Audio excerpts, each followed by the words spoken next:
हाँ जी बच्चों, good afternoon. Good afternoon. चलिए शुरू करते हैं।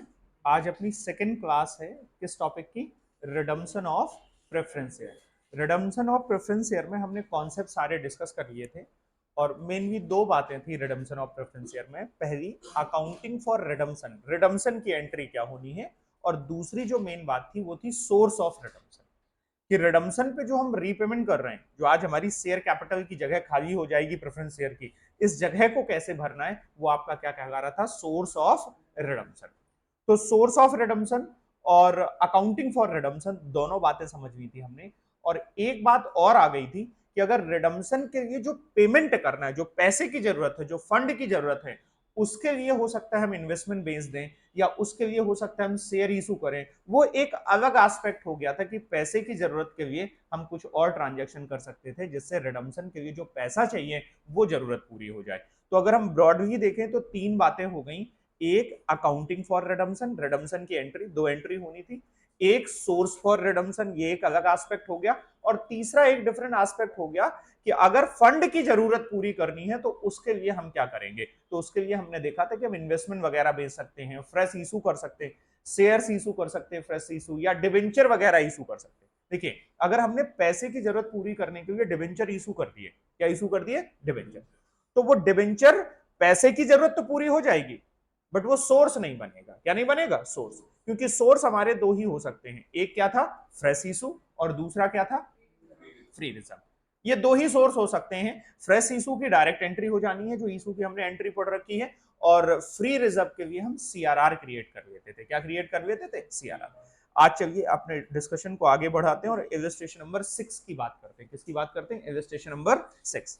कह रहे हैं following are the extract balance sheet of ABC limited as on 31 December 2022। Share capital है 40,000, equity share of 10 each, fully paid up 4 lakh रुपए के। 1,000 10% redeemable preference share of 100 each, fully paid up 1 lakh के। तो इनका ही रिडम्पशन करना होगा। रिजर्व एंड सरप्लस हमारे पास capital reserve रखा हुआ है 50,000 का, सिक्योरिटी प्रीमियम रखी हुई है 50,000 की, जनरल रिजर्व रखे हुए हैं हमारे पास 75,000 के, प्रॉफिट एंड लॉस हमारे पास रखा हुआ है 35,000 का। On 1 January, just after the balance sheet date, ये जो एक्सट्रैक्ट डेटा था उसके अगले दिन, the board of director decided to redeem the preference share at par. Redemption कैसे करना है? At par, by utilising the reserve. जो रिडम्पशन करना है उसका सोर्स उन्होंने क्या बताया? रिजर्व। रिजर्व से, फ्री रिजर्व से यूटिलाइज करते हुए हमें रिडम्पशन करना है। और जब भी रिडम्पशन हम फ्री रिजर्व को यूटिलाइज करते हुए करते हैं, इसका मतलब है कि फ्री रिजर्व को हम सीआरआर में ट्रांसफर करेंगे। किस में ट्रांसफर करेंगे? सीआरआर। तो पहले हम रिडम्पशन की एंट्री कर दें। तो रिडम्पशन की एंट्री कर दीजिए। क्या होगी रिडम्पशन की entry? 10% redeemable preference share account debit. कितना देना है हमें? 1 लाख। अगर प्रीमियम होता तो प्रीमियम ऑन रिडम्पशन को भी डेबिट कर देते, बट प्रीमियम है नहीं। फिर क्या करेंगे? 10% preference share holder account,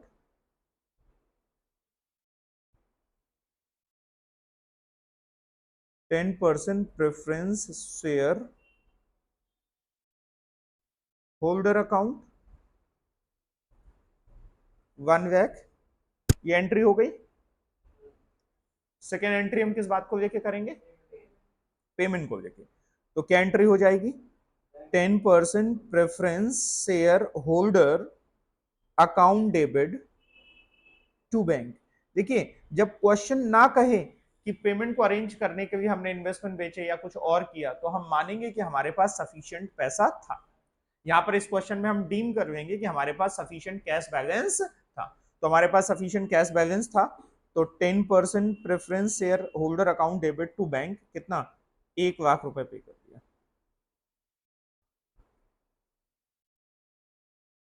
1 lakh रुपए पे कर दिया। नरेशन हो जाएंगे दोनों के। अब समझिए, अब हमें सोर्स बनाना है। क्या बनाना है? सोर्स। सोर्स के लिए मैंने कहा हमेशा आप ऐसे वर्किंग करिएगा, ये टेबल जरूर बनाइएगा वर्किंग नोट की। तो सोर्स में दो चीजों का हम सोर्स देखते हैं, एक नॉमिनल का और दूसरा हम देखते हैं प्रीमियम ऑन रिडम्पशन का। भाई इस क्वेश्चन में प्रीमियम ऑन रिडम्पशन नहीं है, निल है। अगर होती तो इसका सोर्स पहला क्या होता, सिक्योरिटी प्रीमियम अकाउंट। अगर वो कम पड़ जाती तो फिर सोर्स क्या होता, फ्री रिजर्व। बट जितना फ्री रिजर्व हम यहां यूज करेंगे उसके बराबर का सीआरआर नहीं बनाते, उसके बराबर का सीआरआर नहीं। बट जितना फ्री रिजर्व हम इसके लिए यूज करेंगे उसके बराबर का हम क्या बनाएंगे, सीआरआर, क्योंकि वो सोर्स बन रहा है। क्या बन रहा है, सोर्स। तो यहां नॉमिनल हमें कितनी देनी है, 1,00,000। और इस 1,00,000 के लिए हम क्या यूटिलाइज करेंगे, बोलो बेटा, फ्री रिजर्व। फ्री रिजर्व में क्या क्या आएगा, अब हमें ये चाटना है, ये देखना है क्या कैपिटल रिजर्व फ्री रिजर्व में है, आंसर इज नो। क्या सिक्योरिटी प्रीमियम फ्री रिजर्व में है, answer is no. Security premium can be utilise for the purpose of premium on redemption. Premium on redemption होती तो उसको राइट ऑफ करने के लिए सिक्योरिटी प्रीमियम यूटिलाइज करी जा सकती थी, बट नॉमिनल के लिए सोर्स की जगह पे सिक्योरिटी प्रीमियम का यूज नहीं किया जा सकता। इस वजह से कॉन्सेप्ट में मैंने जो टेबल बनाई है उसको बहुत अच्छे से ध्यान रखिएगा। तो फिर इसके लिए हमारे पास सोर्स कौन से बचे, जनरल रिजर्व बचा और पीएल अकाउंट। तो पहले हम जनरल रिजर्व यूज कर रहे हैं, अब इसके लिए हमारे पास फ्री रिजर्व बचे जनरल रिजर्व कितने का, 75,000 का, और पीएल कितने का हम यूज करेंगे, 25,000 का। और इसको हम कहां ट्रांसफर कर देंगे, सीआरआर में। कहां ट्रांसफर कर देंगे, सीआरआर में। अब एंट्री कर दीजिए बस, क्या एंट्री हो जाएगी, general reserve account debit, PL account debit to CRR. General reserve 75,000 का, पीएल 25,000 का, सीआरआर हमने बना दिया कितने का, एक। ये आपका क्वेश्चन हो गया किस चीज का, redemption of preference share by free reserve. बताएं, मेन मुद्दा ये है, अगर ये बात आपको समझ में आती है, इसको आप हैंडल करवे जाते हो। भाई यहां तो इशू नहीं था क्योंकि एक ही सोर्स था, बट जब मल्टीपल सोर्स हो जाएंगे, प्रीमियम ऑन रिडम्पशन भी होगी, तब उनको आप अच्छे से अगर हैंडल करवे जाते हो तो फिर कोई प्रॉब्लम आपको रिडम्पशन में नहीं आएगी। चांसेस इस बात के हैं कि आपके एग्जाम में आपको 5 नंबर का रिडम्पशन का क्वेश्चन मिल सकता है। ठीक है, अब आ जाइए अगला क्वेश्चन करते हैं। मैंने कॉन्सेप्ट सारे पहले ही बता दिए, बस आपको अब सिचुएशन के हिसाब से समझना है। करें C limited had 3,012% redeemable preference shares of 100 each fully paid up. The company had to redeem these shares at a premium of 10%. अब रिडम्पशन किस पे होना है, प्रीमियम पे। It was decided by the company to issue the following: 25,000 equity share of 10 each at par, 1,000 14% preference share, preference 14% debenture of 100 each। एक बात बताओ, ये जो हमने डिवेंचर इशू किए हैं, क्या ये सोर्स माने जा सकते हैं, आंसर इज नो। हाँ, इसका पैसा हम यूज कर सकते हैं, फंड की अगर जरूरत पड़ रही होगी तो उसके लिए हम डिवेंचर इशू कर रहे हैं, या अदरवाइज भी हम इशू कर रहे हैं तो हम मना नहीं करेंगे, उससे फर्क नहीं पड़ेगा। बट जो डिवेंचर की प्रोसीड है, that can not be treated as source for redemption. हम ये नहीं मान सकते हैं कि उससे जो जगह प्रेफरेंस शेयर की खाली हुई है वो डिवेंचर से भर जाएगी, क्योंकि प्रेफरेंस शेयर आपकी आपकी जो डिवेंचर है ये आउटसाइडर लायबिलिटी होती है, और प्रेफरेंस शेयर आपके क्या है, ओनर्स है, ये शेयर होल्डर्स लायबिलिटी है। तो या तो आप इनकी जगह पे नए प्रेफरेंस शेयर इशू करो या इक्विटी इशू करो, वही आपकी सोर्स मानी जाएगी, और उसका भी नॉमिनल सोर्स माना जाएगा, प्रीमियम उसका सोर्स नहीं माना जाएगा। इतनी बातें हमने कर ली थी। The issue was fully subscribed and all the amount were received in full. The payment was duly made. The company has sufficient profit. So the journal entries in the books of company. कह रहे हैं company के पास sufficient profit है, मतलब general reserve पर्याप्त है, profit का balance पर्याप्त है, जितना जरूरत पड़ेगा, जितना सोर्स हमारा बन गया होगा फ्रेश इशू से वहां से बना लेंगे, बाकी जो जरूरत पड़ेगा वो कहां से बना लेंगे, पीएल से बना लेंगे। तो पहला काम हमें ये करना है, ये जो हमने इक्विटी शेयर इशू किए हैं और डिवेंचर इशू किए हैं, इनकी एंट्री करनी है। इवन तो डिवेंचर मेरा सोर्स नहीं है वो अलग बात है, बट हमने इशू किया है तो अकाउंटिंग तो करनी है ना हमें। तो क्या आप इनकी एंट्री कर पाओगे, डायरेक्ट एंट्री कर दो जरा दोनों की, क्या एंट्री हो जाएगी। अगर मैं इनकी एंट्री करके बता दूं तो क्या एंट्री हो जाएगी, bank account debit to equity share capital account, बोलो हाँ या ना। कितने? 25,000 और 10 रुपए के हिसाब से पार पे इशू किया है, तो 2,50,000। ये इशू की एंट्री हो गई नॉर्मल जैसी होनी चाहिए। सेकेंड एंट्री किस बात की कर दे? सर डिबेंचर इशू नहीं कर सकते सोर्स के लिए, नहीं सोर्स नहीं मानेंगे ना, बट इशू किया है तो अकाउंटिंग तो करेंगे ना। तो अकाउंटिंग कर दीजिए, क्या हो जाएगी? Bank account debit to 14% debenture account. तो 1,000 डिबेंचर्स हैं और ये भी किस पे इशू किए गए? पार पे। अगर कुछ नहीं कहा गया है तो पार पे। तो कितने के हो गए बेटा ये? ये डिबेंचर इशू होने की एंट्री हो गई। अब इसके बाद हम क्या करें? रिडम्पशन कर दें। बोलो बेटा, अब रिडम्पशन करते हैं हम। तो रिडम्पशन की क्या एंट्री होगी? 12% redeemable preference share capital account debit. फिर और हम क्या दे रहे हैं इनको? प्रीमियम भी दे रहे हैं रिडम्पशन पे। तो premium on redemption account debit to 12% redeemable preference share holder account. ये आरपीएसएच का मतलब आप ऐसे लिखोगे नहीं, मैंने भी लिख दिया है, बट आप ऐसे नहीं लिखोगे। तो बताओ, मैं भी नहीं लिखूं, जब आप नहीं लिखोगे तो मैं क्यों लिखूं? 12% रिडीमेबल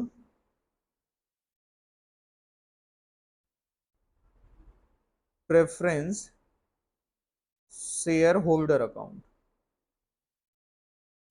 बताएं कितना हमें रिडीम करना है? 3,000। फेस वैल्यू कितने की है?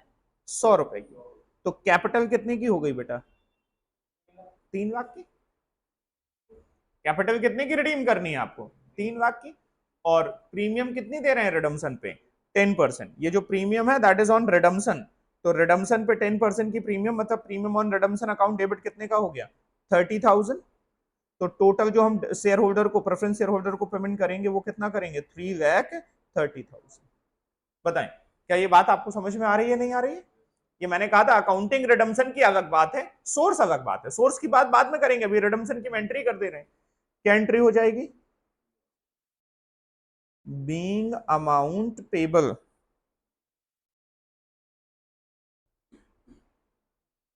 Being amount payable. और फोर्थ एंट्री किस बात की होगी? फोर्थ एंट्री होगी पेमेंट की। तो क्या एंट्री कर दें?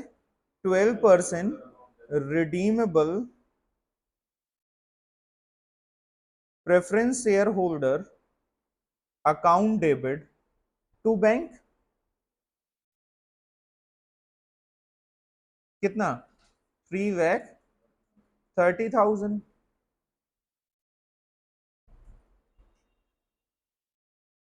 बताइए क्या ये बात आपको समझ में आती है या नहीं आती? Is this okay? अब मेरी बात समझिएगा, अब हमें सोर्स बनाना है। सोर्स के लिए आप ये टेबल जरूर बनाइए, शॉर्टकट मत करिए। तो सोर्स के लिए हमने रिडम्पशन किया, रिडम्पशन पे हमने नॉमिनल कितनी दी बेटा बताओ मुझे? नॉमिनल हम कितनी दे रहे हैं? 3 लाख रुपए। और प्रीमियम ऑन रिडम्पशन कितना दे रहे हैं? 30,000। प्रीमियम ऑन रिडम्पशन कितना दे रहे हैं? 30,000। अब बताओ प्रीमियम के लिए सोर्स क्या हो सकता है? एसपीआर। क्या हो सकता है? एसपीआर। पहले देखो क्या मेरे पास एसपीआर है क्वेश्चन में? क्वेश्चन में एसपीआर नहीं है, तो उन्होंने कहा सफिशिएंट रिजर्व है। जब एसपीआर नहीं होगा तो दूसरा ऑप्शन क्या होगा? पीएल या जनरल रिजर्व। यस और नो? जिन्हें हम फ्री रिजर्व कहते हैं। तो बताइए इस प्रीमियम को भी हम कहां से राइट ऑफ करेंगे? पीएल से। और नॉमिनल के लिए सोर्स बताओ, क्या नॉमिनल का कोई सोर्स है? नॉमिनल का कोई सोर्स है? हाँ एक सोर्स है, कौन सा? Fresh issue. तो फ्रेश इशू किसका? डिबेंचर का भी आ जाएगा क्या? नहीं, फ्रेश इशू किसका? इक्विटी शेयर्स का कितना, कितने फ्रेश इशू किए आपने ऊपर, 2,50,000 का हमारा फ्रेश इशू है और पूरा नॉमिनल है। अगर इसमें कुछ सिक्योरिटी प्रीमियम होता तो उसे हम कंसीडर नहीं करते।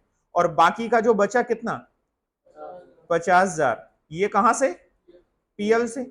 इसके बराबर क्या बना देंगे, सीआरआर। बस आपको अब इन्हीं चीजों की एंट्री करनी है, एक इसकी इसकी इसकी, ये 3 ट्रांजैक्शन हो रहे हैं, इसकी एंट्री ऑलरेडी हो चुकी है, फ्रेश इशू की एंट्री ऑलरेडी हो चुकी है। अब आप इसकी एंट्री कर दो और इसकी एंट्री कर दो। तो इसकी क्या एंट्री करोगे, पहले प्रीमियम वन रिडम्पशन की एंट्री कर दो, तो क्या एंट्री हो जाएगी, PL account debit to premium on redemption account. भाई पहले प्रीमियम ऑन रिडम्पशन डेबिट हुई है, जब उसे राइट ऑफ करोगे तो क्या होगी, क्रेडिट होगी। तो कितने की एंट्री हो गई, 30,000 की, being premium on redemption written off, being premium on redemption return of. आपकी जो प्रीमियम ऑन रिडम्पशन थी वो क्या कर दी गई, राइट ऑफ कर दी गई। फिर इसके बाद अब अगली एंट्री किसकी बना दें, ये फ्रेश इशू की एंट्री ऑलरेडी हो चुकी है, दोबारा करने की जरूरत नहीं है। तो अब अगली एंट्री बना दें सीआरआर की, क्या एंट्री हो जाएगी, PL account debit to CRR, कितने का, 50,000 का,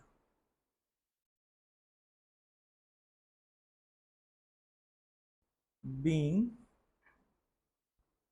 अमाउंट ट्रांसफर टू सीआरआर।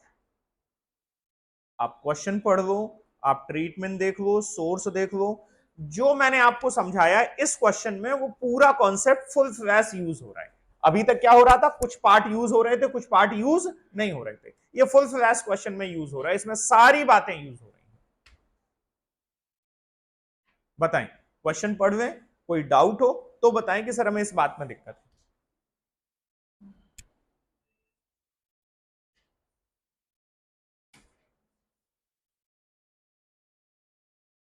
आप लोगों की वो उस दिन आप जो प्रॉब्लम हमसे पूछ रहे थे, जो आप दोनों, तो क्या उसमें थोड़ा बहुत इंप्रूवमेंट नजर आया, नहीं आया, हाँ ठीक ठाक आ रहा है, हाँ आ रहा है, हाँ बस उसको आराम से कंटिन्यू रखिए, कोई उसमें भड़बड़ाने की जल्दीबाजी करने की जरूरत नहीं है, थोड़ा थोड़ा कंटिन्यू रखिए। जब भी हमेशा के लिए ध्यान रखिए, जब भी किसी सब्जेक्ट में या जीवन में आपको कभी भी अंधेरा सा नजर आए, दिक्कत सी नजर आए, इंसान फेल कब हो जाता है, जब वो सरेंडर कर देता है, अरे यार ये नहीं होगा। जब भी आपको ऐसा लगे तो सरेंडर करने की बजाय क्या करिए, एक एक पग चलना शुरू करिए।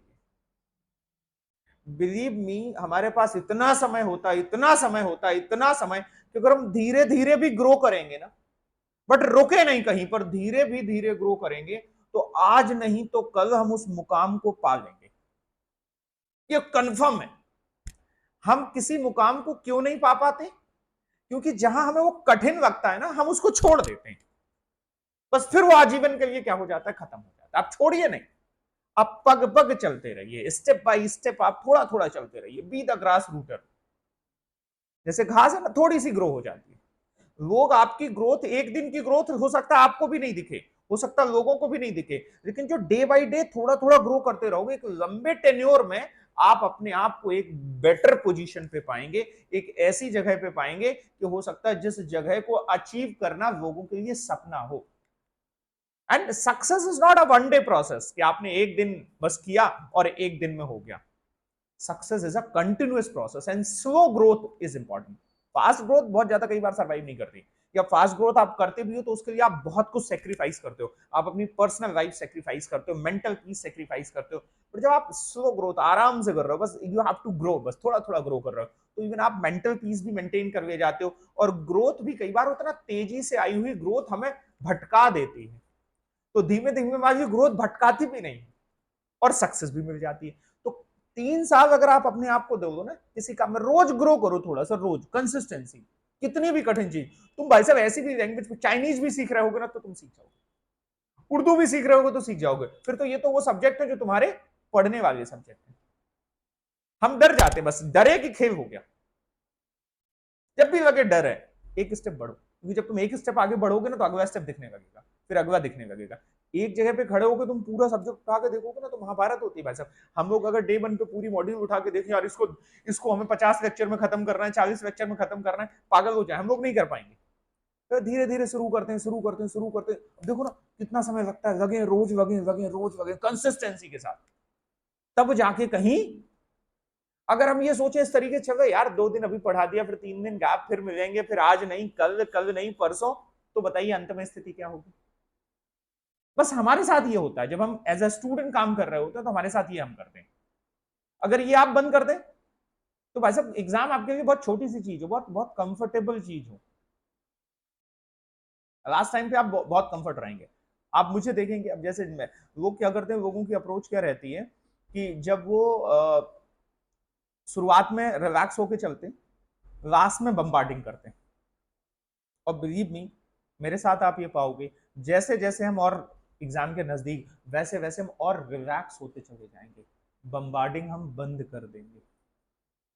अब आप रिलैक्स, उस समय आप पे बम्बार्डिंग नहीं हो रही। अब आप देखो, आज आज एक क्लास है, टेस्ट है, तो अब ये ठीक है, ये रिलैक्स की पोजीशन है, इसमें आप क्या कोई एक्सेस बर्डन नहीं आ रहा है, आप घर में जाके पढ़ रहे हो, यहाँ आके आप रिलैक्स कर रहे हो, बस एक घूमने चले आए, एंजॉय कर रहे हैं। यहां से हमें बहुत ज्यादा इनपुट लेके नहीं जाना है, यहाँ पढ़ना है, सीखना है, फिर घर में जाके अपनी प्रिपरेशन करना है। तो ये प्रोसेस आप बना के चलेंगे तो अभी भी आपके पास, अभी अगर ये बना के चलेंगे तो लास्ट आपका क्या रहेगा, कंफर्टेबल रहेगा, क्योंकि अभी भी आपके पास एटलीस्ट कितने दिन है, 50 डेज है मुझे लग रहा है, 40 दिन है, क्योंकि कब से एग्जाम है, 20 से एग्जाम है, तो 20 दिन ये हो गए और 20 दिन ये, तो 40 दिन हो गए, 40 डेज हैं आपके पास, बहुत है 40 डेज, आप पढ़िए, मजा आ जाएगा।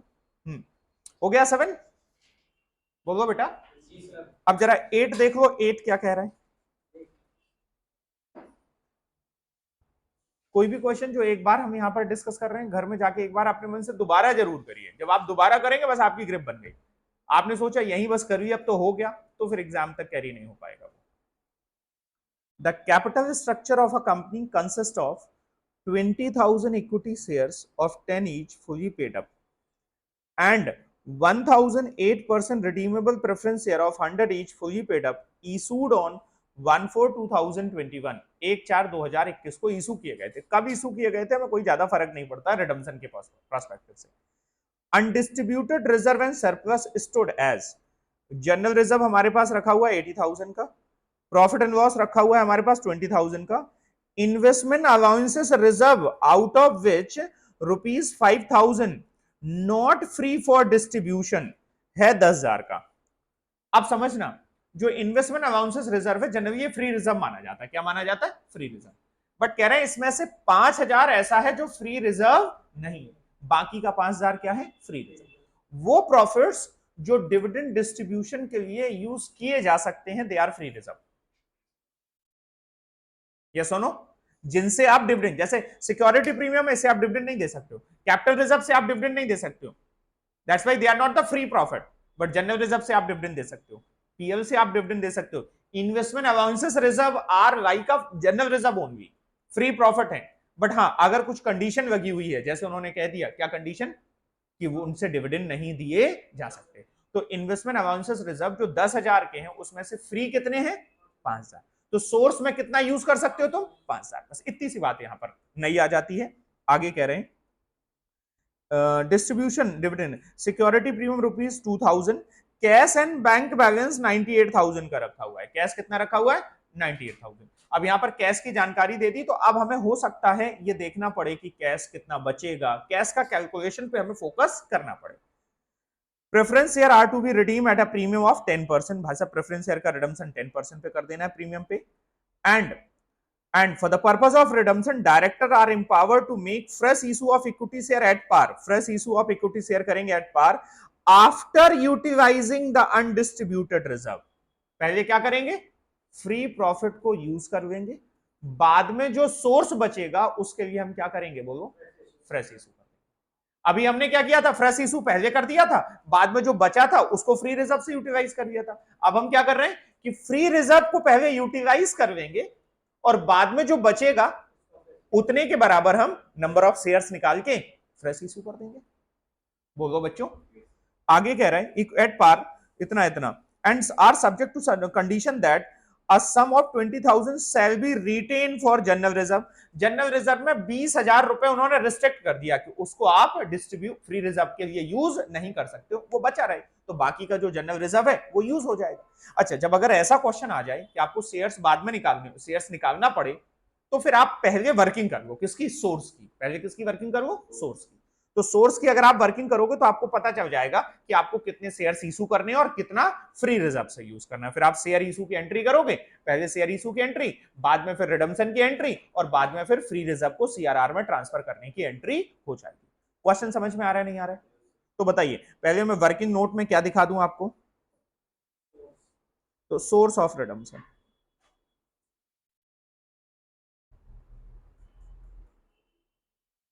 रिडम्पशन का सोर्स क्या होगा, रिडम्पशन का सोर्स, रिडम्पशन का सोर्स क्या होगा, हमने कहा रिडम्पशन हमें करना है किसका, एक तो नॉमिनल का और दूसरा, ये टेबल जरूर बनाइए, प्रीमियम ऑन रिडम्पशन का। तो कितना नॉमिनल का रिडम्पशन करना है जरा बताइए, 1000 शेयर्स का रिडम्पशन करना है, तो नॉमिनल कितनी हो गई बेटा बोलो, 1,00,000, और प्रीमियम ऑन रिडम्पशन कितनी हो गई, 10,000। सबसे पहले प्रीमियम के राइट ऑफ करने की बात करेंगे, किसकी बात करेंगे, प्रीमियम के राइट ऑफ। तो प्रीमियम को कहां से राइट ऑफ कर सकते हैं, पहले एसपीआर से। किससे कर सकते हैं, एसपीआर। बताओ मेरे पास एसपीआर कितनी रखी हुई है, एसपीआर कितनी रखी है बोलो, एसपीआर रखी है 2000, तो एसपीआर हमने यूज कर ली 2000, बाकी जनरल रिजर्व या पीएल से, तो जनरल रिजर्व से कितना यूज करेंगे, 8000। क्या इतनी बात समझ में आ गई? अच्छा बताओ, आपके पास फ्री रिजर्व कौन कौन से रखे हैं, फ्री रिजर्व आपके पास रखे हैं कौन कौन से, जनरल रिजर्व कितना था, जनरल रिजर्व था, फ्री रिजर्व में जनरल रिजर्व था 80,000, लेकिन इसमें से 20,000 कैसा है, रिस्ट्रिक्टेड है, तो आप यूज कितना कर सकते हो, 60,000, यही आपका फ्री है, बोलो। और आपके पास क्या रखा है, पीएल, तो पीएल कितना रखा हुआ है, पीएल का बैलेंस रखा है 20,000, तो ये पीएल का 20,000 पूरा फ्री है, और इन्वेस्टमेंट अलाउंसेस का 5,000 फ्री है, ये हो गए आपके फ्री, बोलो बेटा। तो सबसे पहले 8,000 हमने जनरल रिजर्व के लिए यहां यूज कर लिया, तो जनरल रिजर्व कितने का बचा, 52 का। मतलब इसका सोर्स जो अब होगा वो किस तरीके से होगा, इसका सोर्स होगा जनरल रिजर्व से कितना, 52,000, पीएल से कितना, 20,000, और इन्वेस्टमेंट अलाउंसेस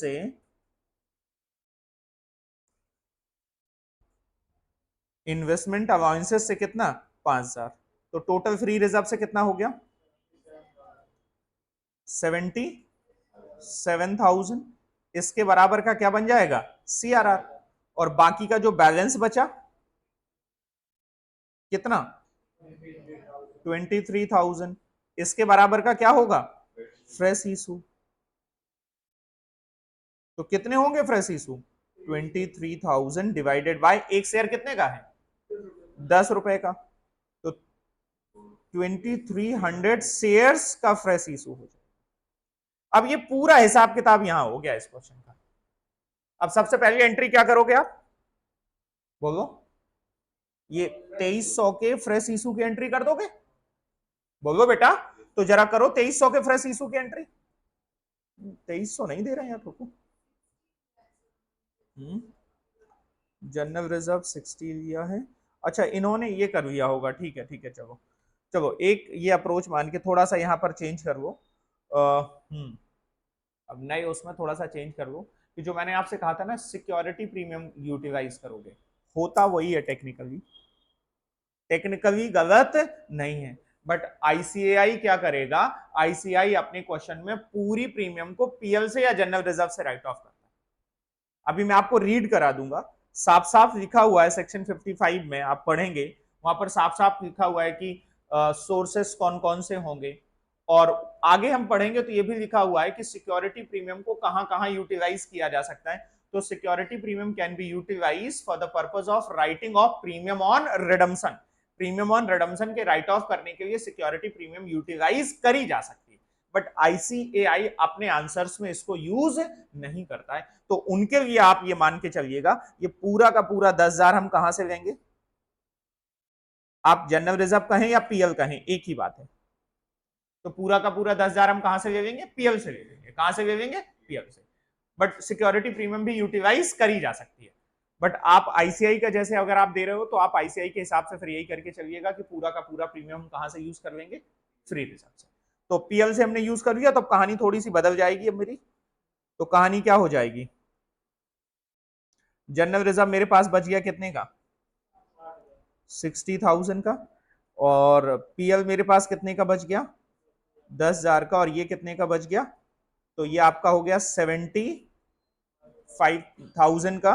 तो यहां पर जो बैलेंस बचा वो कितने का बच गया बेटा? 25,000 का बैलेंस बच गया। कितने का? तो फ्रेश इशू आपको कितने करने पड़ेंगे? 2500 शेयर करने पड़ेंगे। कितने करने पड़ेंगे? 2500। ठीक है, ये थोड़ा सा चेंज कर दीजिए। तो ये आप डिटेल नोट कर लीजिए और बस फिर क्वेश्चन शुरू करिए, आप एंट्री करना शुरू करिए। सबसे पहले आप एंट्री करेंगे फ्रेश इशू की, फिर आप एंट्री करेंगे रिडम्सन की, फिर आप एंट्री करेंगे प्रीमियम के राइट ऑफ करने की, फिर आप एंट्री करेंगे ये सीआरआर बनाने की। किसकी बनाने की? सीआरआर। ये एंट्री का ऑर्डर रहेगा। क्या रहेगा? ऑर्डर। सुनो इधर एक बार फिर से सुनो मेरे साथ, क्या रहेगा एंट्री का ऑर्डर? सबसे पहले फ्रेश इशू की हो जाएगी एंट्री। फ्रेश इशू की एंट्री आती है आपको। फिर दूसरी एंट्री किस बात को लेके होगी? रिडम्सन की एंट्री करना। दूसरी एंट्री किसकी करना? रिडम्सन। पहले अमाउंट पेबल दिखाना और फिर अमाउंट पे कर देना। फिर ये दो एंट्री हो जाएंगी। फिर इसके बाद दो हो गई, एक पहले दो ये, फिर चौथी एंट्री करना किसको? ये जो प्रीमियम है इसको राइट ऑफ करने की। फिर पांचवी एंट्री करना ये सीआरआर बनेगी। ये 5 एंट्रियां होंगी, ये क्वेश्चन क्या हो जाएगा? कंप्लीट हो जाएगा। आप इसको नोट कर लीजिए और एंट्री करिए।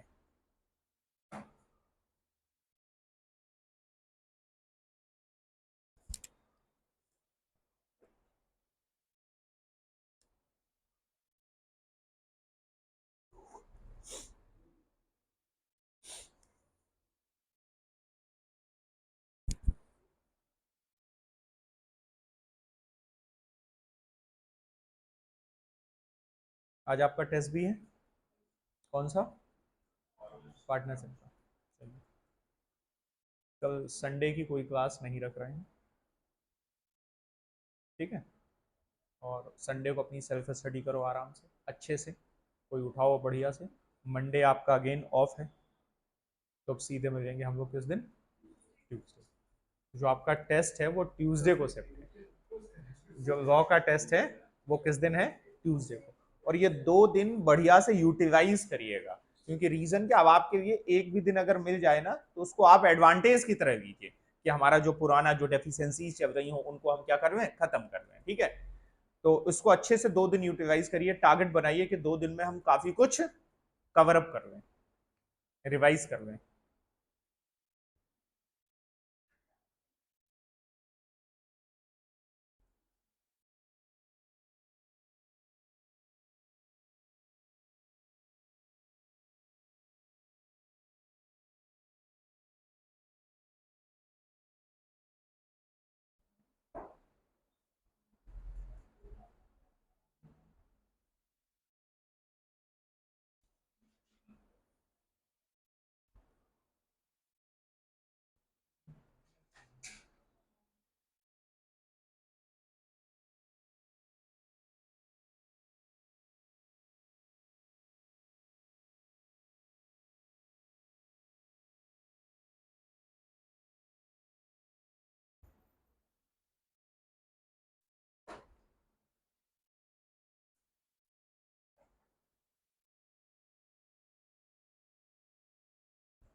आप कर लीजिए, आपकी ये एंट्री हो रही होंगी।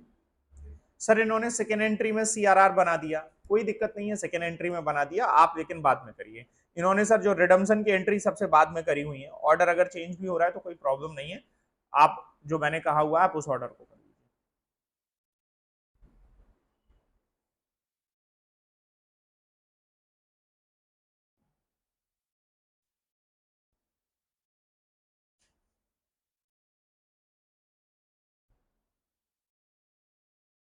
धनुष हो गया, चलिए वेरी गुड।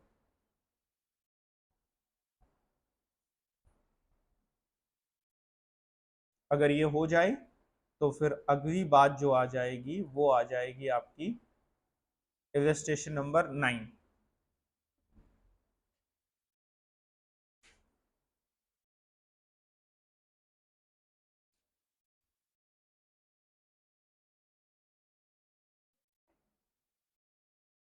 पहला फोकस कॉन्सेप्ट पे, दूसरा फोकस क्वेश्चन की रीडिंग पे, रीडिंग बहुत थॉरोली करना है, तब फिर कहीं पर आपको सॉल्यूशन पे आना है।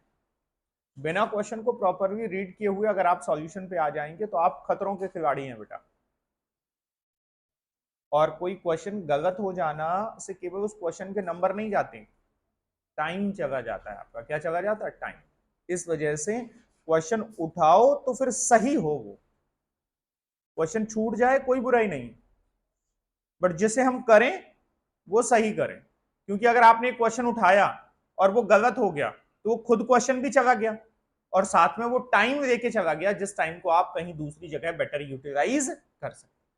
और आईसीआई के जो एग्जाम है that is all about management of time. Time management अगर आपका अच्छा है तो एग्जाम आपके इजी हो जाएंगे। और उसके लिए आपको पेपर लगा के जाने, पेपर की प्रैक्टिस अभी मान लीजिए 10 दिन का और समय ले लीजिए, 10 दिन 15 दिन का समय और ले लीजिए। आज कितनी तारीख हो गई? 11। ठीक है, तो आप 20 22 23 24 तारीख के बाद से आपको पेपर लगाने शुरू कर देने। मॉक टेस्ट हम यहाँ पर कंडक्ट करेंगे, तो मॉक टेस्ट आपको देना है। घर में एक एक दो दो पेपर आप लगाएंगे ना, 3 3 4 4 पेपर लगा डालें। सर हमारा सिलेबस मान लीजिए कुछ हमने रिवाइज नहीं कर पाया, फिर हम कैसे, हम सोचेंगे कि जब हमारा पूरा रिवाइज हो जाएगा तब हम पेपर लगाएंगे। भाई साहब लास्ट तक पूरा रिवाइज नहीं हो पाता है, क्योंकि जो पहले का रिवाइज होगा वो तब तक आउटडेटेड हो चुका होता है, तो फिर से उसका रिवाइज करने का मन लगेगा। आपको रिवाइज होता रहेगा, साथ साथ में आपको पेपर साथ साथ में लगा के चलना। 4 पेपर अगर आपने चारों सब्जेक्ट्स के घर पे लगा लिए तो मान लीजिए कि आपका फाउंडेशन क्लियर हो गया। बिलीव मी, आप ये लिख लो कहीं पर, मैं साइन कर दूं, गारंटी ले रहा हूं इस बात को। अगर आपने इतनी शिद्दत निकाल ली कि 4 पेपर चारों सब्जेक्ट के आपने बैठ के बिल्कुल एक बार बैठ गए, 3 घंटे उठना नहीं, 3 से 3.25 घंटे भी लग जाए तब भी पूरा पेपर लगाना है, 3.5 भी लग जाए पूरा पेपर लगाना, बट सिस्टमैटिक, उठना नहीं, जैसे एग्जाम की तरह। अगर 4 4 पेपर आपने चारों सब्जेक्ट के लगा लिया, 100% दुनिया की कोई कीमत आपको फेल, कोई ताकत आपको फेल नहीं कर सकती। प्रूफ लिख के रखो तुम, मेरी बात का भरोसा करो ना करो एक अलग बात है। सर हमारे सिलेबस, हम रिवीजन नहीं हो पाएगा पूरा, आप बस पेपर लगा लो, रिवीजन करते रहो, बीच में आप डिसाइड करो एक पेपर लगाना, 3 घंटे बैठ गए, एक पेपर लगा दिया। 3 घंटे आप कहीं ना कहीं जो टाइम वेस्ट कर रहे हो, वो 3 घंटे टाइम निकालो, एक पेपर लगा लो। हो सकता है उस एक पेपर के लगाने के दौरान उसमें आपको 60% क्वेश्चन आते हो, क्योंकि 60% टॉपिक आप रिवाइज कर चुके होंगे, 40% के क्वेश्चन नहीं आते होंगे क्योंकि आपने रिवाइज नहीं किए होंगे, बट फिर भी आपको बेनिफिट मिलेगा।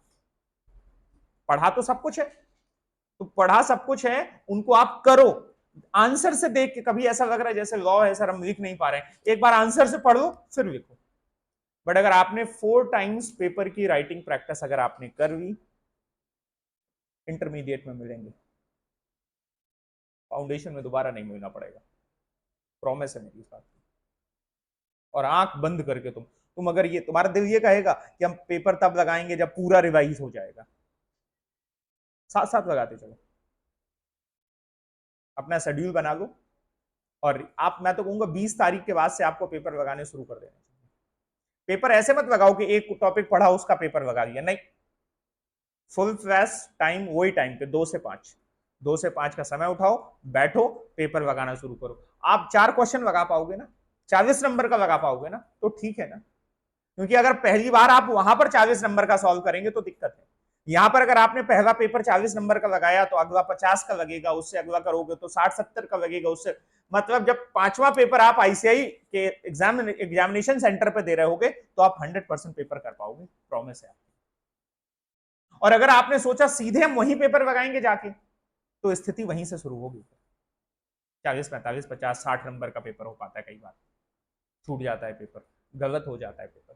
तो जो आपके जब पेपर आप लगाओगे ना, तो बहुत सारे एक्सपीरियंस आपके माइंड में आएंगे, वो कमियां आपको नजर आएंगी, उनको आप आगे की जो प्रिपरेशन की आपकी स्ट्रैटेजी होगी ना, उनमें आप इंप्रूव कर पाओगे। और अगर सीधे आपने एग्जाम दिया जाके, कई बार बच्चा मॉक टेस्ट भी देने नहीं आता है, तो फिर वो सिर्फ तो फिर भाई साहब तुम तो खतरों के खिलाड़ी हो, तुम तो बिना प्रिपरेशन के सीधे करो बॉर्डर पे भेज दो हमें, तो तुम्हारी ऑब्वियस सी बात है फुटबॉल भी बनाई जाएगी तुम्हारी। फिर आईसीआई बहुत तगड़े से धोता है, धोने में कोई कसर नहीं छोड़ता। आप सोचो कि हम इसको चलो एक बार देखते हैं कितना धोता है, वो इतना धो देगा कि तुम्हें देखने दोबारा देखने लायक भी नहीं रहोगे। इस वजह से पहली बार ही प्रिपेयर करके, कोई खतरों ठीक है, कोई छोटी मोटी चीज के साथ थोड़ी तुम्हारा युद्ध है, युद्ध ही है एक प्रकार से। और तुम्हारा जो अपोजिट पार्ट है दुश्मन, तुम्हारा हल्का नहीं, बहुत एक्सपीरियंस, क्योंकि तुम्हें एक्सपीरियंस है अभी 4 महीने का आईसीआई का, उसे तुम्हारा एक्सपीरियंस है 75 सालों का, 70-72 सालों का एक्सपीरियंस है तुम्हारे जैसे नालायकों को मैनेज कर रहा है, तो उसे पता है कि तुम्हें कैसे हराना है, और तुम्हें अभी पता नहीं है कि उसे कैसे जीतना है, क्योंकि तुम्हारा ये फर्स्ट एक्सपीरियंस है। तुमने सोचा चलो सर कुछ एक्सपीरियंस लेते हम तब देखेंगे, तो फिर वो कहता है अच्छा आओ एक बार देखो, बार बार देखो, मैं देखने की चीज हूं, 1000 बार देखो, फिर वो कई बार दिखाता है। तो इस वजह से देखना नहीं है भाई साहब, हम एक ही बार में हिसाब किताब निपटाएंगे। आइए जरा illustration number 9, the balance sheet of XYZ Limited as at 31st December 2021 inter area includes the following information: 50,000, 8% preference share of 100 each, 70 paid up। बताइए क्या रिडम्पशन कर पाओगे? क्या रिडम्पशन कर पाओगे? नहीं। रिडम्पशन करने के लिए क्या करना होगा? पहले से फुली पेड अप। और फुली पेड अप बनाने का प्रोसेस क्या है? पहले जो उसकी फाइनल कॉल है ड्यू करेंगे और फिर फाइनल कॉल रिसीव करेंगे। 1 lakh equity share of 100 each fully paid up. Security premium हमारे पास रखी हुई है 5 लाख रुपए की। सीआरआर ऑलरेडी रखा हुआ है 20 लाख का। अब ये सीआरआर सिक्योरिटी प्रीमियम ये तो हमारे लिए बेकार है, हमारे लिए जो जरूरी काम का रखा हुआ है वो क्या रखा हुआ है? General reserve. बैंक में बैलेंस है 15 लाख का। Under the term of their issue the preference share are redeem on 31st March 2022 at 5% premium. Redemption होना है 5% की प्रीमियम के साथ।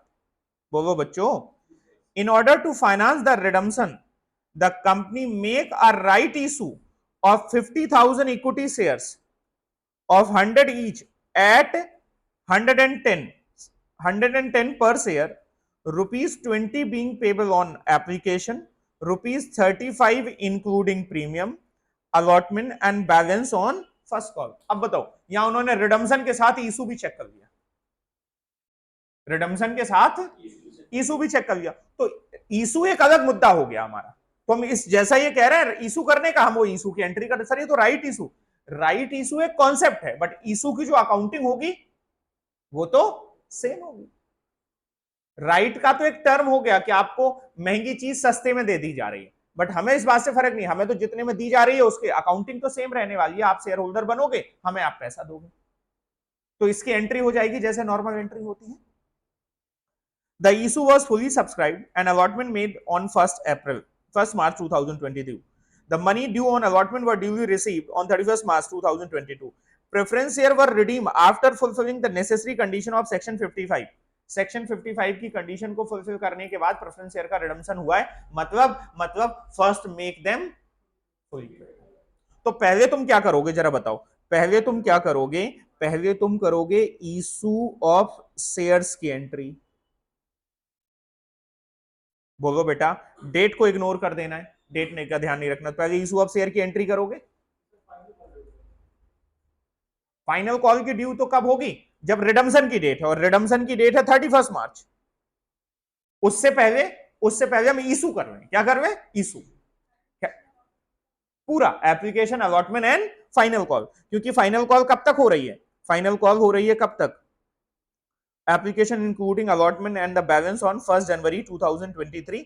और यहां पर कब की बात हो रही है? रिडम्सन हम कब कर रहे हैं? अच्छा, 31 मार्च कर रहे हो। फाइनल कॉल नहीं करनी है बेटा, आपको कौन सी कॉल करनी है? अलॉटमेंट तक की। क्योंकि जो फाइनल कॉल है वो कब जा रही है? 1 जनवरी 2023 को, बाद में जा रही है, तो उसकी आपको एंट्री नहीं करनी। तो आपको यहां पर किसकी एंट्री कर देनी है? एप्लीकेशन की और अलॉटमेंट की। ठीक है, फिर आपको एंट्री करनी होगी किस बात की? फिर आपको एंट्री करनी होगी फाइनल कॉल किसकी? प्रेफरेंस शेयर की।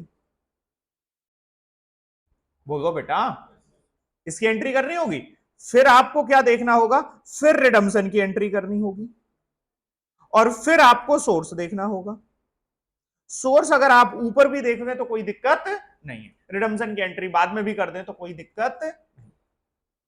बताएं, क्या बात समझ में आ रही? क्या क्वेश्चन समझ में आ रहा है, नहीं आ रहा है? तो देखो जरा क्या कर रहे हैं पहले। अच्छा सर, इन्होंने पहले ही फाइनल कॉल ड्यू कर दी। अब कर दी तो कर दी, कोई दिक्कत नहीं, पहले कर लो, अदरवाइज आप बाद में भी कर सकते थे। ठीक है, ये फाइनल कॉल के ड्यू की एंट्री हो गई। बाकी देखो ये एंट्री, ये फाइनल कॉल के ड्यू की एंट्री हो गई। ये एंट्री हुई किस बात की? ये एंट्री हुई एप्लीकेशन की, और ये एंट्री एप्लीकेशन की हुई, ये एंट्री अलॉटमेंट की हो गई, ये एंट्री अलॉटमेंट की हो गई। तो ये दो की एंट्री मैंने आपको बता दी है, कौन सी? ये इशू वाली और फाइनल कॉल की, ये दो एंट्री हो गई। इसके बाद अब आपको किसकी एंट्री करनी? सोर्स की। सोर्स के लिए टेबल बना लो। भाई ये बात तो कठिन नहीं है ना, सोर्स के लिए आप टेबल बना लो। तो रिडम्सन आपको करना है कितने का? जो रिडम्सन करना है नॉमिनल का,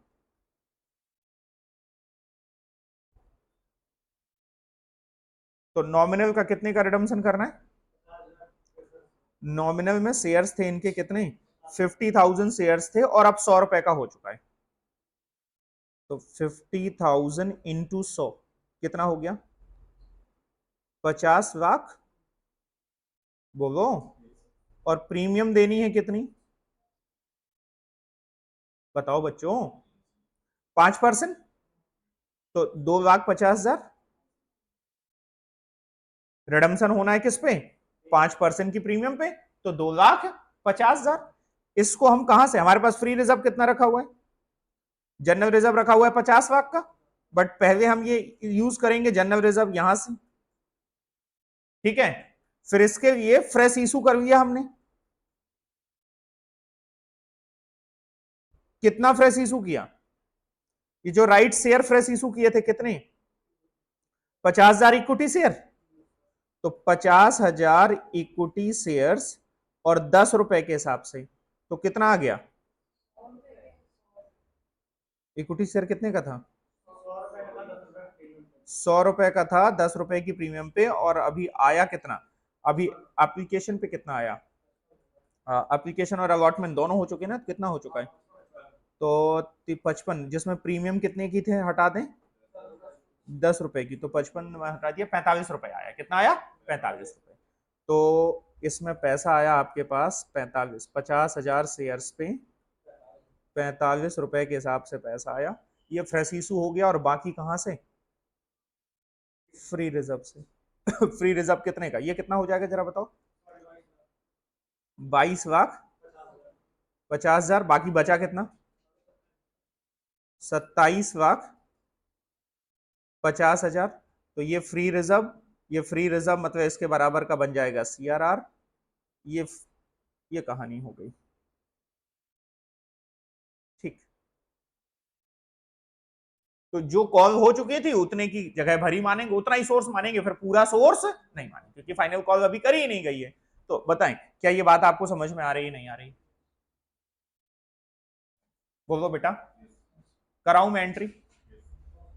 अच्छा, अगर अभी आप करना चाहें तो आप बस एक काम करो, आप पहले ये वाली एंट्री कर दो, इशू वाली एंट्री कर दो, और जो allotment, application allotment final call, issue of equity से राइट शेयर की एंट्री कर दो, और एप्लीकेशन अलॉटमेंट जो कि आपके जो प्रेफरेंस शेयर हैं उनकी फाइनल कॉल का जो अलॉटमेंट आपको, उनकी फाइनल कॉल जो ड्यू और रिसीव करनी है उसकी एंट्री कर दो, फाइनल कॉल की।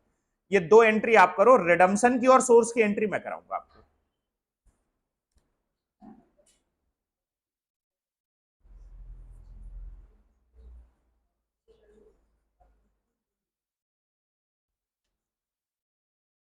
और फ्री रिजर्व मेरे पास 50 वैक का रखा हुआ है, तो 2.5 लाख यहां यूज हो गया और बाकी का 2.5 लाख, बाकी का 27,50,000 यहां यूज हो गया। तो टोटल फ्री रिजर्व हमने कितना यूज कर लिया? टोटल फ्री रिजर्व हमने 30 लाख का यूज कर लिया। अगर हमें इसके बाद बैलेंस शीट बनानी होगी तो हमारे पास जनरल रिजर्व का बैलेंस 20 लाख बच जाएगा। कितना बच जाएगा? 20 लाख।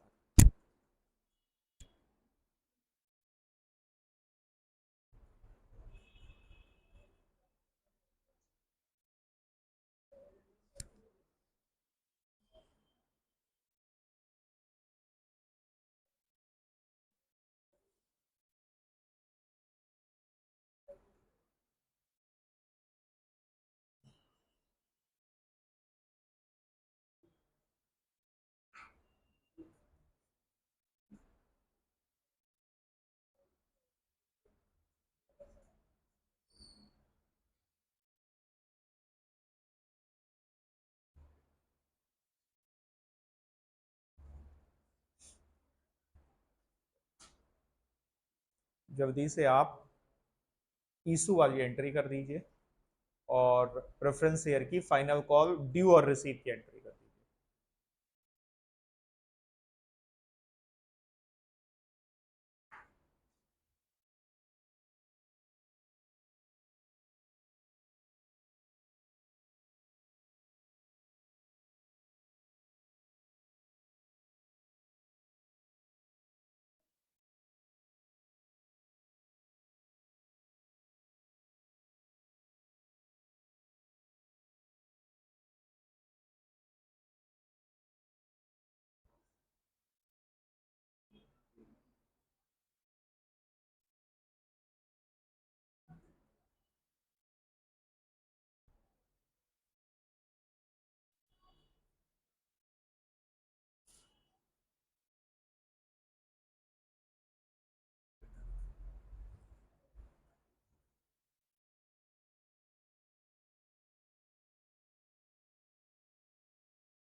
एक काम करो,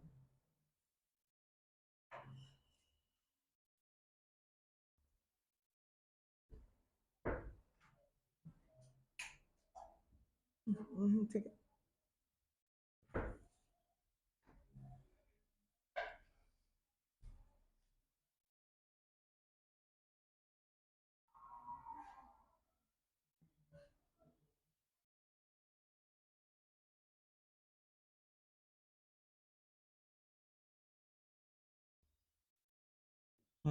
हो गया। अब मैं आपको रिडम्शन वाली बात बता दूं, या पहले रिडम्शन वाली देख लें? तो अब रिडम्शन की क्या एंट्री होगी जरा बताइए? 8% redeemable preference share capital account debit, कितने की? 50 लाख की। और premium on redemption account debit कितने का? 2,50,000 का। बोलो, to 8% redeemable preference share holder account 52,50,000 और इसका उठा के हम पेमेंट कर दें 8% redeemable preference shareholder account debit 52,50,000 to bank 52,50,000 yes और नो। ये तो एंट्री हो गई किसकी, रिडम्पशन की। अब हम सोर्स देखें तो सबसे पहले इस प्रीमियम को राइट ऑफ करें तो क्या एंट्री हो जाएगी, general reserve account debit to premium on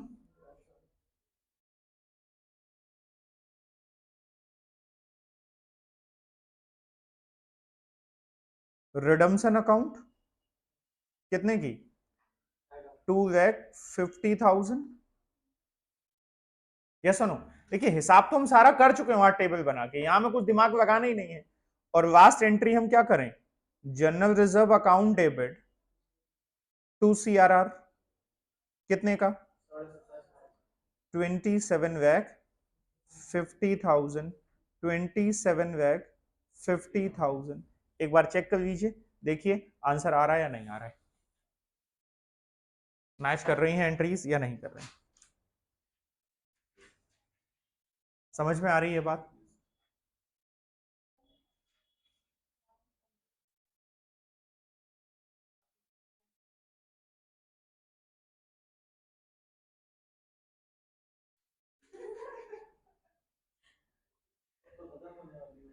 कुछ बात करते हैं, एक बात करते हैं नहीं वो मैम की रिकॉर्डेड में नहीं है, अभी उस तरफ नहीं है ना रिकॉर्डिंग का, करते हैं डोंट वरी। हाँ जी, ये समझ में आ गया पक्का। ध्यान नहीं दिया, नहीं आप लोग उस तरफ कर देते, इसको रिकॉर्डिंग में घर में कर देते।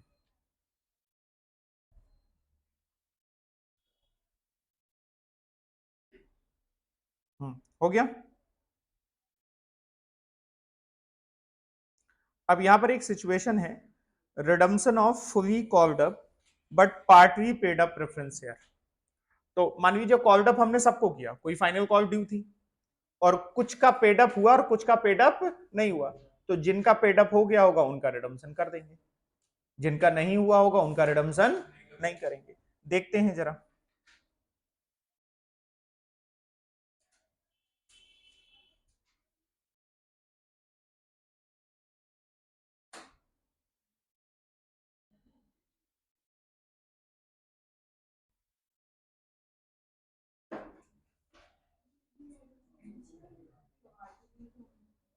अब दो ही चीजें हो सकती हैं, अगर जैसे कोई अरियर है तो रिडम्पशन से पहले या तो वो अरियर हमें रिकवर हो जाए, और अगर रिकवर नहीं हो रहा है तो हम उसके शेयर्स क्या कर लें, फॉरफीट कर लें, खत्म करें, बाकी के जो बचे हुए हैं उनका क्या कर दें, रिडम्पशन कर दें।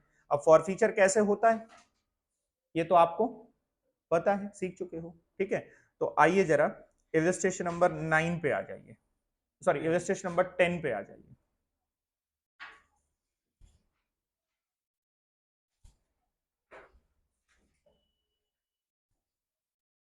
इलस्ट्रेशन नंबर 10 पे आ जाइए,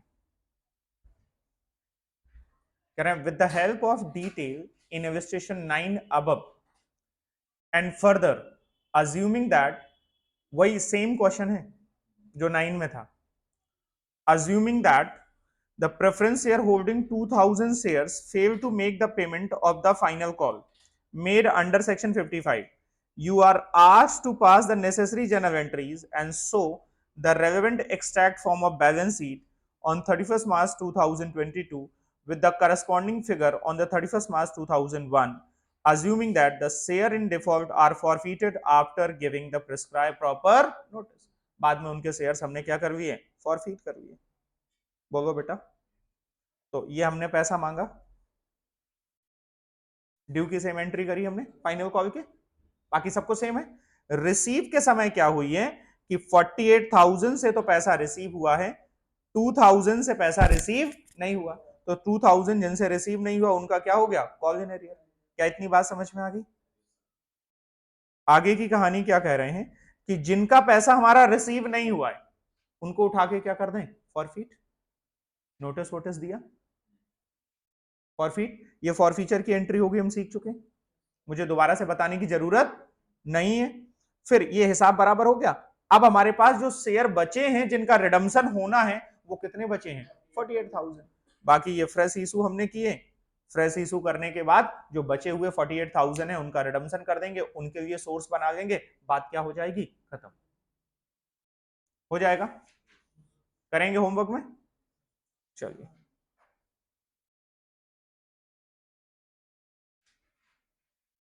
इसके बाद कहानी है बस, फिर ये खत्म है। अभी पहले इसकी बात कर लेते हैं। बोले एक क्वेश्चन ये दिया गया है, इसको आप घर में करिएगा, ये भी आपके ऊपर से किए जैसे हमने क्वेश्चन किए हैं उसी से रिलेटेड है, अलग से कुछ भी नहीं है, ठीक है। तो ज्यादा कोई आपको परेशानी नहीं आने वाली होगी।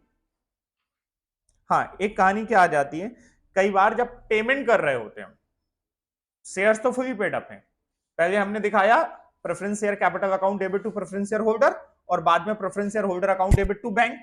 बट कई बार होता है जब हम जिन व्यक्तियों को पेमेंट कर रहे हैं वो ट्रेसेबल नहीं है, पता नहीं रहे कहां चले गए, उनको मिल नहीं पा रहे, उनको हम पेमेंट नहीं कर पा रहे, तो जितने मिलेंगे उनका पेमेंट कर देंगे, जो नहीं मिलेंगे उनका पेमेंट पेंडिंग बना रहेगा।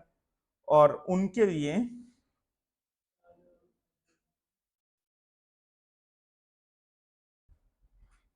ठीक है, वो पेंडिंग बना जितना रहेगा उतने का पेमेंट कर देंगे। जैसे आप देखो 2,16,000 रुपए पेमेंट करना था, बट कुछ लोग नहीं मिल पाए होंगे तो हमने पेमेंट जो मिले हैं उनका पेमेंट कर दिया, बाकियों का पेमेंट नहीं किया, जब मिलेंगे तब कर देंगे, पेंडिंग पड़े रहेंगे, ठीक है। और यहां पर हमने ये भी देखा था कि सीआरआर जो है इसको यूटिलाइज किया जा सकता है किसके लिए, बोनस इशू के लिए। किसके लिए, बोनस। बोनस हम ऑलरेडी पढ़ चुके हैं, यस और नो।